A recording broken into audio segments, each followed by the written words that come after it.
साल था 1945। Japan royal palace के कुछ सर्वेंट्स बड़ी बड़ी टोकरियां लेकर बाहर निकले। इन टोकरियों में रॉयल फैमिली के कपड़े भरे थे जिन्हें लॉन्ड्री के लिए ले जाया जा रहा था।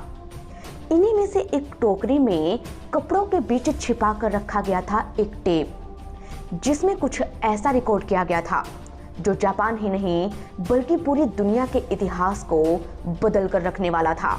इस टेप को जापान रेडियो के ऑफिस पहुंचाया जाता है, जहां से इसे ब्रॉडकास्ट किया जाना था।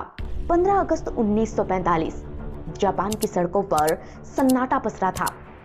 हर कोई रेडियो पर हो रही अनाउंसमेंट को बड़े गौर से सुन रहा था। ये आवाज थी जापान के सम्राट हिरोहितो की, जिन्होंने दुनिया को बताया कि जापान सरेंडर कर चुका है।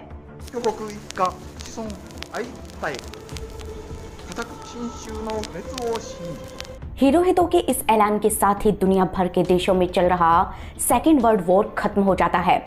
अमेरिका जापान को कैप्चर कर लेता है और American army general MacArthur emperor Hirohito से मुलाकात करते हैं। हिरोहितो जानते थे कि जापानीज आर्मी ने अमेरिका का कितना नुकसान किया है, इसलिए उन्हें डर था कि कहीं अमेरिका उनका मर्डर ना करवा दे। लेकिन वो तब हैरान रह गए जब जनरल मैक आर्थर ने उन्हें अपने पद पर बने रहने के लिए कहा। लेकिन उन्होंने हिरोहितो के आगे कुछ शर्तें रखी। उन्होंने 64 सालों तक जापान के किसी भी जंग में शामिल होने पर बैन लगा दिया और हिरोहितो से कहा कि वो दुनिया को बताएं कि जापान के राजा कोई भगवान नहीं बल्कि साधारण इंसान होते हैं।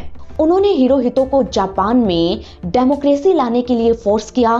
तब अपनी जान बचाने के लिए हिरोहितो को अमेरिका की शर्तों को मानना पड़ा। अमेरिका ने एक सेरेमनी ऑर्गेनाइज करवाई, जहां खुद एम्परर हिरोहितो ने लोगों को बताया कि वो सिर्फ एक साधारण इंसान है, ना कि भगवान। खुद हिरोहितो के मुंह से ये बात सुन जापान के लोग दंग रह गए। जिस राजा को उन्होंने भगवान माना वो एक साधारण इंसान था। ये पता चलते ही जापानीज दो ग्रुप्स में डिवाइड हो गए। लेफ्ट विंग के लोगों को ये लगने लगा कि हिरोहितो ने अपने फायदे के लिए जापान को जंग में झोंका है, इसीलिए उन्होंने विद्रोह शुरू कर दिया। जिस राजशाही के खिलाफ लोगों की सोचने की भी हिम्मत नहीं थी, उसके खिलाफ लोग सड़कों पर उतरने लगे। सालों साल विरोध का ये सिलसिला चलता रहा। वहीं दूसरी तरफ तबाह हुए जापान को अमेरिका ने फिर से खड़ा कर दिया। वक्त बीतता गया, लेकिन एक सवाल अब भी अनसुलझा रह गया कि जापान की इस तबाही का जिम्मेदार आखिर कौन था। क्या हुआ जापान में वर्ल्ड वॉर 2 के बाद, और क्या जापान में अब भी राजा का राज चलता है? इन सभी सवालों का जवाब छिपा है जापान के इतिहास की गहराइयों में, जिसे जानने के लिए हमें पलटना होगा जापानीज माइथोलॉजी के कुछ पन्नों को।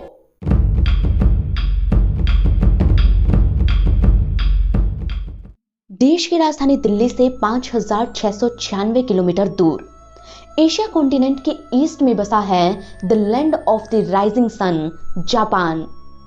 जापान की कहानी शुरू होती है हजारों साल पहले से, जब जापानीज गॉड इसानागी और इसानामी ने जापान बनाया।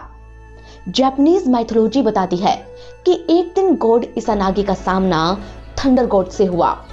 दोनों में जंग हुई, जिसके बाद गॉड इसानागी ने ओशन में नहाकर कुछ छोटे छोटे देवता बनाए।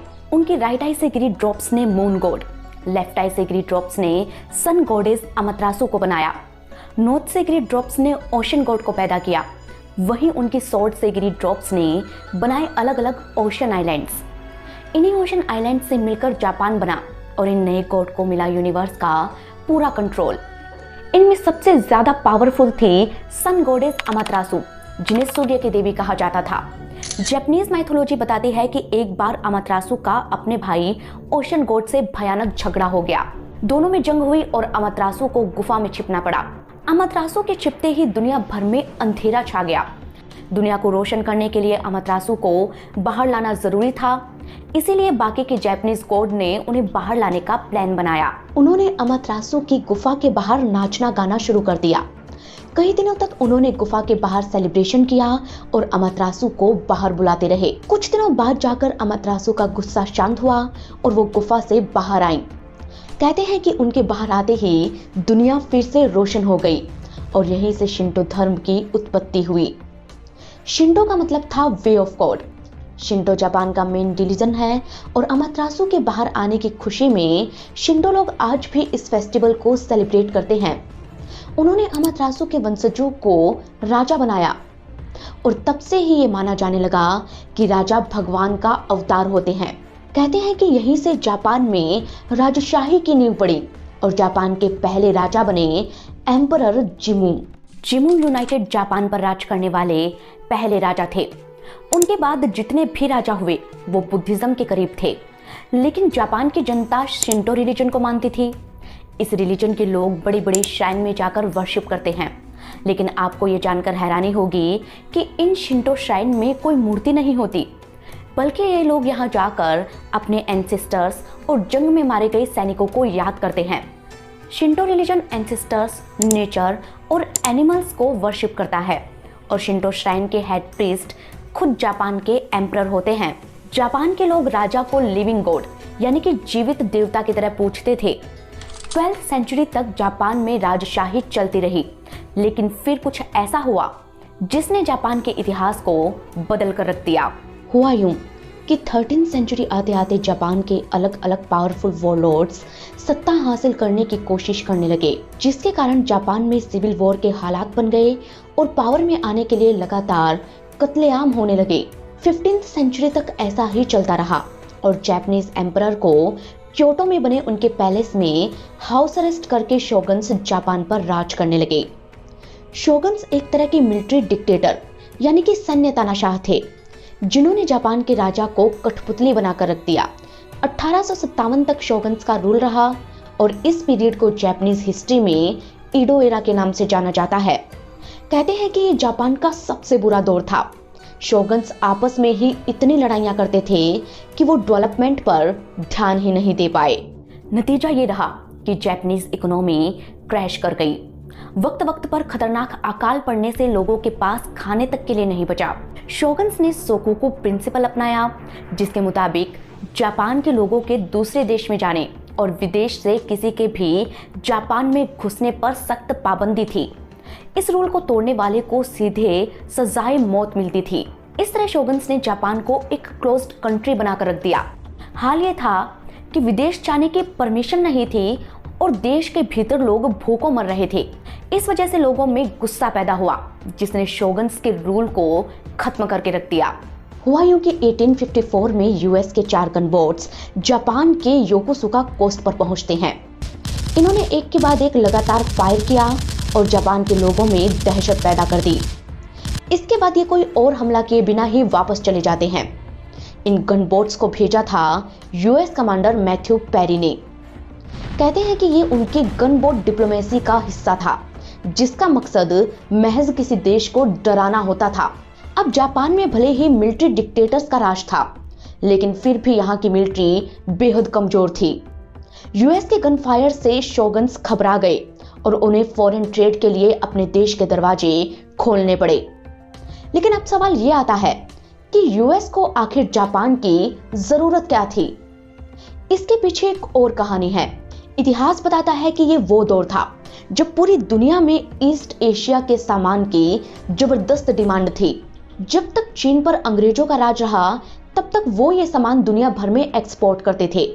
लेकिन जब अंग्रेजों और चाइनीज के बीच ओपियम वॉर हुआ, तब चीन से होने वाला ये एक्सपोर्ट बंद हो गया और यही कारण था कि यूएस को जापान का रुख करना पड़ा। जैसे ही इस बात का पता रूस, ब्रिटेन और फ्रांस को लगा, वो भी जापान पहुंचे और शोगन्स को डरा कर अलग अलग ट्रीटी पर सिग्नेचर करवा लिए। अब देश के अंदर तो शोगन्स का विरोध हो ही रहा था, दुनिया ने भी जापान को लूटना शुरू कर दिया। शोगन्स फिर भी सब संभालने की कोशिश करते रहे, लेकिन जब भी विदेशों से डिप्लोमेट्स आते तो वो जापान के एम्परर से मिलने की दरख्वास्त करते, जिससे शोगन्स को समझ आने लगा कि वेस्टर्न कंट्रीज के लिए मोनार्की कितनी जरूरी है। इधर विदेशियों के आने से जापान में फॉरेन ट्रेड तो बढ़ने लगा था, लेकिन जनता अभी तक परेशान थी। इसीलिए यहाँ सिविल वॉर शुरू हो जाता है। सात्सुमा और चोशो नाम के 2 ग्रुप, जिन्हें टोकुगावा एलिट कहा जाता था, उन्होंने मिलकर शोगन्स के खिलाफ एक आंदोलन चलाया। जापान के इतिहास में ये आंदोलन कोकुगाकू मूवमेंट के नाम से दर्ज है। जापान के ये टोकुगावा एलिट शिंटो धर्म को मानते थे और शिंटो धर्म में राजा को भगवान का दर्जा मिला था। इसीलिए इन्होंने राजा को फिर से सत्ता में लाना चाहा। इन्होंने revere the emperor, expel the barbarians का नारा दिया और शोगन्स के खिलाफ जंग का ऐलान कर दिया। 1867 में दोनों में जंग होती है, जिसे जापानीज हिस्ट्री में बोशिन मोर के नाम से जाना जाता है।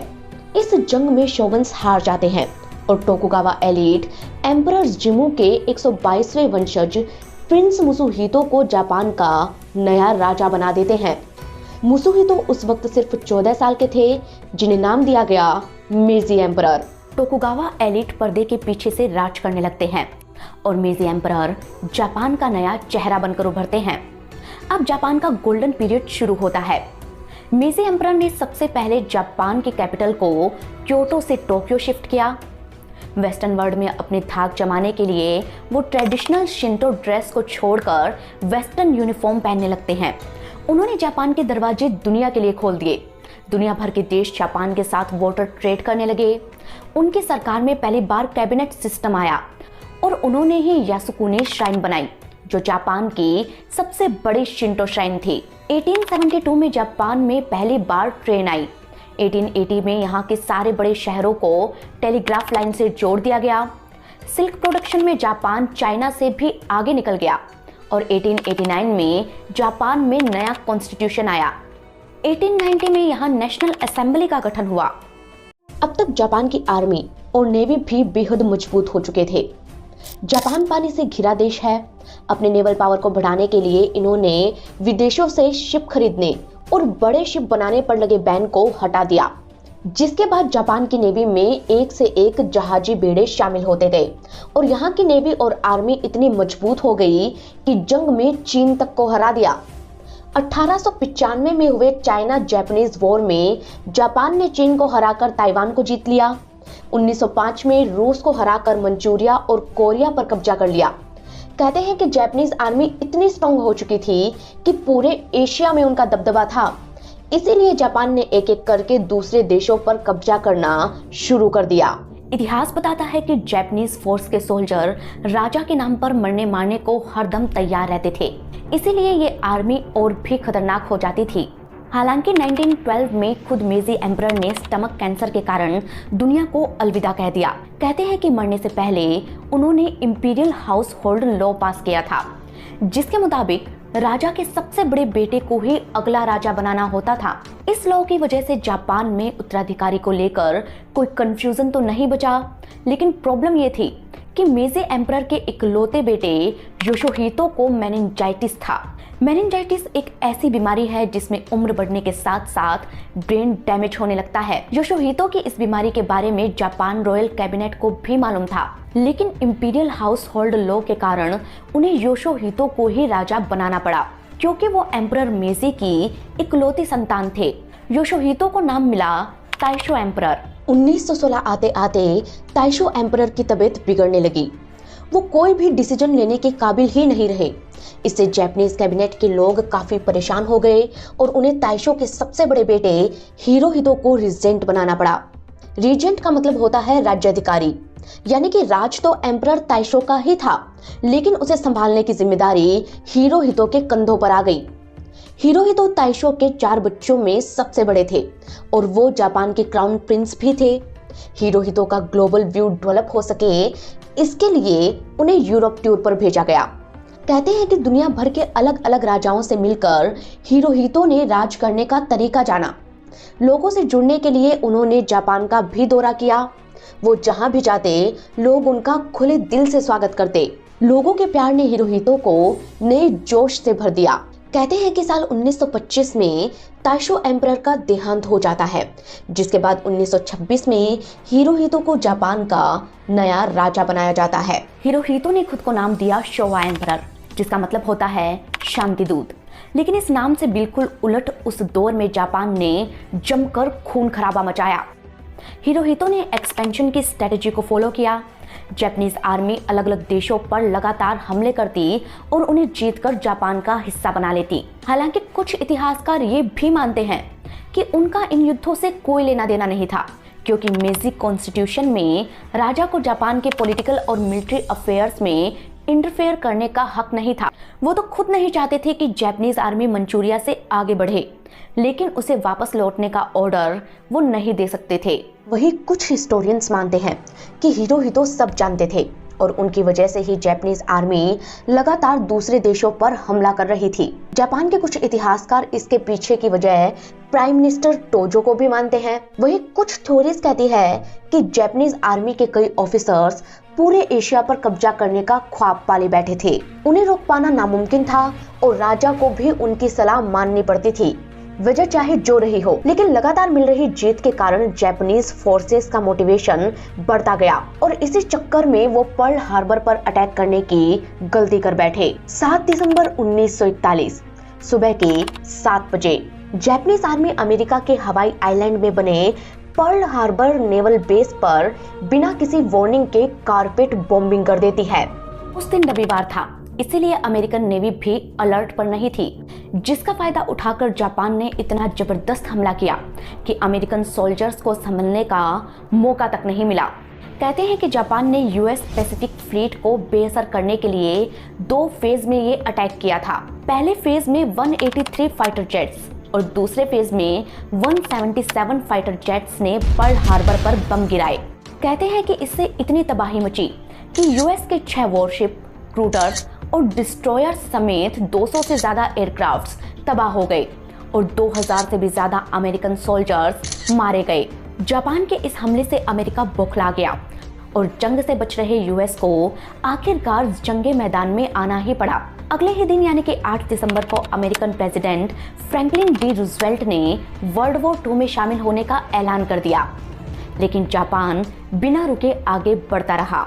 जापानीज फोर्सेस ने अगला हमला सिंगापुर पर किया। उस वक्त सिंगापुर दुनिया के ताकतवर देशों में से एक था, लेकिन जापान के आगे सिंगापुर टिक नहीं पाया और हार गया। सिंगापुर पर जापान की इस जीत को खुद एम्परर हिरोहितो ने जमकर सेलिब्रेट किया। उन्होंने व्हाइट हॉर्स पर बैठकर रॉयल पैलेस के सामने जमा लाखों लोगों के साथ जीत का जश्न मनाया। हिस्टोरियंस मानते हैं कि हिरोहितो इस जीत से काफी एक्साइटेड थे और अब उन्हें लगातार विक्ट्री चाहिए थी। वहीं दूसरी तरफ अमेरिका जापान से बदला लेने के लिए बेकरार था।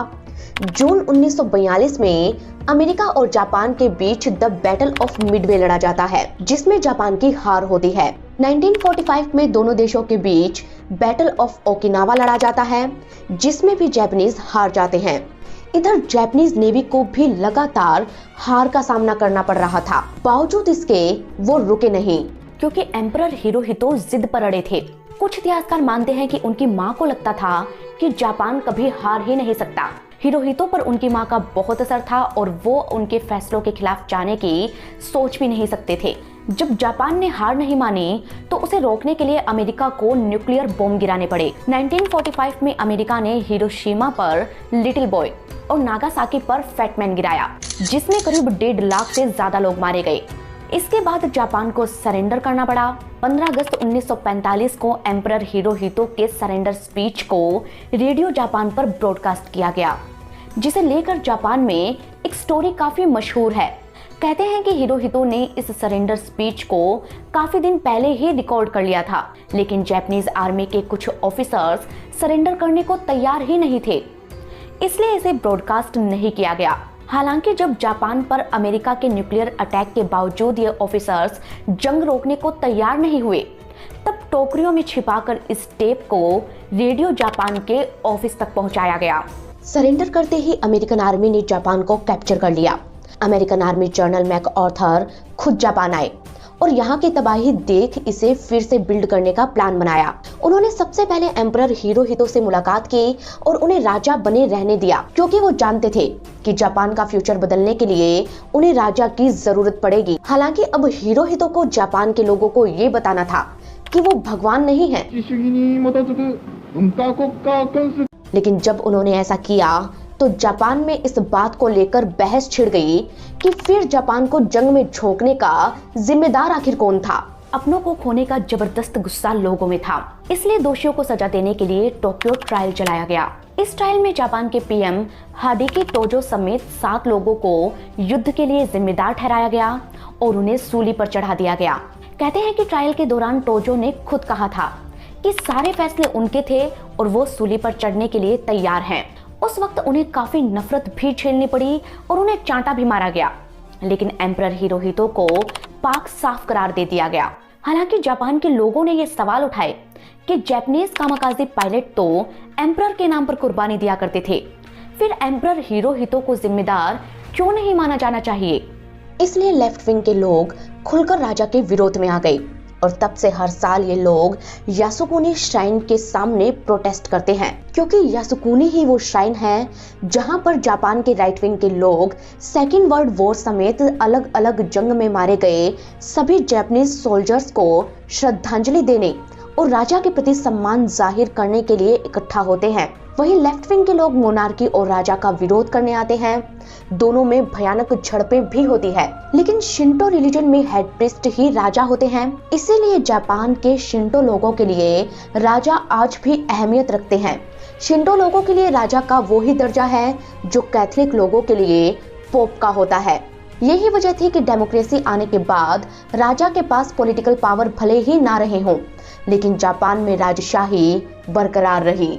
43 सालों तक एम्परर हिरोहितो जापान पर राज करते रहे और 1989 में वो दुनिया को अलविदा कह गए, जिसके बाद उनके बेटे प्रिंस अकिहितो को जापान का राजा बनाया गया और उन्हें नाम मिला हाइसे एम्परर। अब हाइसे एम्परर जापान का नया नेशनल सिंबल थे। कहते हैं कि जापानीज मोनार्की की इमेज ठीक करने के लिए उन्होंने बहुत मेहनत की। अपने पिता से उलट उन्होंने जापान के लोगों से मिलना शुरू किया। सेकेंड वर्ल्ड वॉर खत्म होने के 70 सालों बाद उन्होंने दुनिया से माफी भी मांगी। हाइसे एम्परर जीते जी राजगद्दी छोड़ने वाले जापान के पहले राजा बने।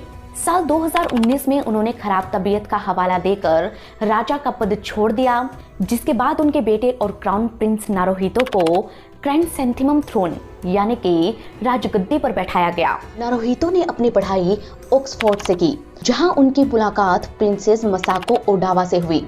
1993 में नारुहितो और मसाको ने शादी कर ली, जिसके बाद दोनों की एक बेटी प्रिंसेस आइको का जन्म हुआ। लेकिन रॉयल कॉन्स्टिट्यूशन के मुताबिक प्रिंसेस को जापान की क्वीन नहीं बनाया जा सकता था, इसीलिए मसाको पर बेटा पैदा करने का प्रेशर बढ़ने लगा, जिस वजह से मसाको डिप्रेशन में आ गई और खुद नारुहितो को जापान के लोगों को बताना पड़ा कि वो बेटा पैदा नहीं कर सकती, इसीलिए उन पर दबाव ना डाला जाए। कहते हैं कि इस वजह से जापानीज मोनार्की के सामने ये सवाल खड़ा हो गया कि सक्सेसर कौन बनेगा। इसीलिए जापान की सरकार ने मेजी कॉन्स्टिट्यूशन में बदलाव करने पर भी विचार किया, लेकिन एक प्रिंसेस के हाथों में जापानीज मोनार्की की कमान दी जाए या नहीं, इसे लेकर जापान के अंदर ही सवाल उठने लगे। कुछ लोगों ने इसका समर्थन किया तो कुछ ने विरोध, जिसके बाद एम्परर नारुहितो के छोटे भाई फुमिहितो के बेटे प्रिंस हिसाहितो को क्राउन प्रिंस बनाकर इस समस्या को सुलझा दिया गया। लेकिन एक सवाल अब भी अनसुलझा रह गया कि युद्ध के लिए जिम्मेदार कौन था। इतिहासकार बताते हैं कि एम्परर हिरोहितो ने कभी खुद को जंग का जिम्मेदार नहीं माना, उल्टा वो तो खुद को पिंजरे में बंद पंछी कहा करते थे। राइट विंग के लोग आज भी उन्हें निर्दोष मानते हैं और वो अपने राजा के लिए अब भी मरने मिटने को तैयार हैं। लेकिन लेफ्ट विंग के लोग हिरोहितो को एक वॉर क्रिमिनल मानते हैं। वो कहते हैं कि हिरोहितो को माफी मांगनी चाहिए थी, क्योंकि जिस तरह से हिटलर ने जर्मनी को तबाह किया, वैसे ही हिरोहितो ने जापान को तबाह कर दिया था।